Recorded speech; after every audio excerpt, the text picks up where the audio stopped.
आगामी निवडणुकीच्या तयारीसाठी समीर भुजबळ येवला येथे तळ ठोकून येत इच्छुक उमेदवारांची येवला संपर्क कार्यालयावर गर्दी होतीये।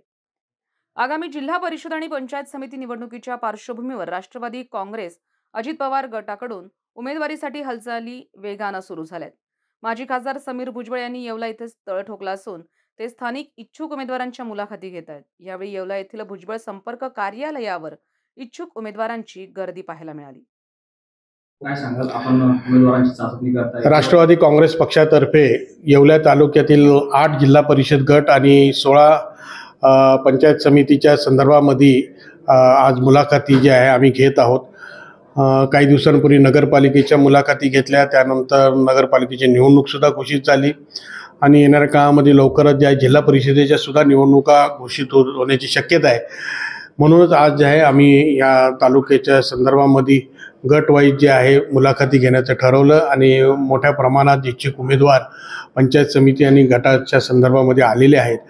तर त्यांची जी मुलाखतीच्या दरम्यान त्यांचे बाजू समजून घेऊन कोण किती चांगलं काम करू शकतो, कोणाची किती लोकप्रियता आहे, कोण तिकडे जे आहे लोकांचं विकासाच्या दृष्टिकोन ठेवून कामं करू शकतात, असे जे आहे सक्षम असे उमेदवार देण्याच्या संदर्भामध्ये आम्ही भूमिका घेणार आहोत।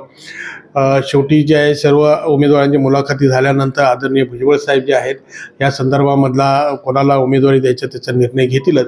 पण तत्पूर्वी जे आहे ही आमची जी आहे एक सर्वांच्या भेटीगाठी घेऊन कशा पद्धतीने पुढे काळामध्ये निवडणूक हाताळायची त्या संदर्भामधली आम्ही ही बैठक बोलवलेली आहे। मनमाड, नांदगाव आणि चांदवड या नगरपालिका देखील आहे। या राष्ट्रवादी स्वतंत्र लढण्यासाठी मित्र पक्ष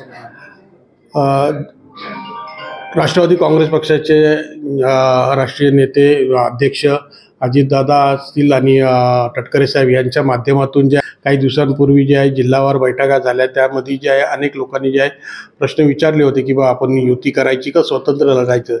तर स्पष्ट असं त्यांनी संकेत आम्हाला दिले आहेत की जिथे तुमची ताकद आहे आणि तुम्हाला वाटतं की तुम्ही स्वतः जे स्वबळावर निवडून येऊ शकतात तर तिकडे तुम्ही स्वतः लढू शकता। तुम्हाला वाटलं की नाही इकडे युती करण्याची आवश्यकता आहे तर तुम्ही युतीचा जो आहे प्रस्ताव समोरच्या पक्षाकडे तुम्ही देऊ शकता, असं स्पष्टपणे त्यांनी संकेत आम्हाला दिलेले।